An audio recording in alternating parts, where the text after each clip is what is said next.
មនុស្សខ្លាំងពិតគឺមិនចាំបាច់និយាយច្រើនទេហើយមនុស្សភាគច្រើននិយាយតែអ្នកជោគជ័យគឺធ្វើចំណុចឃ្លាទាំងអស់នេះបងប្អូនប្រកាសជាឆ្ងល់គ្រាន់តែនិយាយសោះក៏ខុសដែរអញ្ចឹងគឺហាមមិនឲ្យនិយាយច្រើននេះខ្ញុំនឹងធ្វើការបកស្រាយអំពីឃ្លាទាំងនេះចំពោះការនិយាយនៅក្នុងអ្វីដែលខ្ញុំបានបង្ហាញនេះគឺចង់សំដៅទៅលើសកម្មភាពមានច្រើនជាងការនិយាយតើអ្នកដឹងទេមនុស្សដែលមានអំណាចពិតប្រាកដមិនចាំបាច់ទាល់តែនិយាយច្រើនអំពីគម្រោងដែលខ្លួនឯងកំពុងតែធ្វើនោះទេហើយកុំខ្ជះខ្ជាយពេលវេលានៅក្នុងការពន្យល់អំពីខ្លួនឯងទៅកាន់អ្នកដទៃ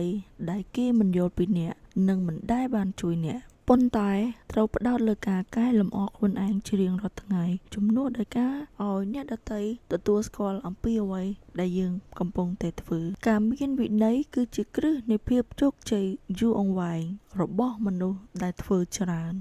ហើយមនុស្សភាគច្រើនដែលនិយាយច្រើនគឺតែងតែធ្វើសកម្មភាពតិចហើយមនុស្សដែលជោគជ័យគឺតែងតែមានសកម្មភាពច្រើនជាងការនិយាយច្រើនកុំប្រាប់គេថាអ្នកកំពុងតែធ្វើអ្វីប៉ុន្តែគឺត្រូវបង្ហាញលទ្ធផលដែលអ្នកបានធ្វើជំនួសជាងការនិយាយរបស់អ្នកការស្ងៀមស្ងាត់មិនមែនជាចំណុចខ្សោយរបស់អ្នកនោះទេប៉ុន្តែវាជាសញ្ញានៃការគ្រប់គ្រងខ្លួនឯងប្រសិនបើអ្នកចង់ខ្លាំងចូលបង្កើតខ្លួនឯងដោយគ្មាននរណាម្នាក់មើលឃើញកំឡុងពេលដែលអ្នកធ្វើសកម្មភាពអ្នកត្រូវបង្ហាញលទ្ធផលដែលអ្នកបានធ្វើទៅកាន់នរណាម្នាក់ឬអ្នកដទៃឲ្យឃើញពីលទ្ធផលនោះអ្នកនឹងជោគជ័យហើយអ្វីដែលអ្នកធ្វើគឺប្រកាសជាបានផលច្រើនជាងអ្នកនិយាយទៅប្រាប់អ្នកដទៃ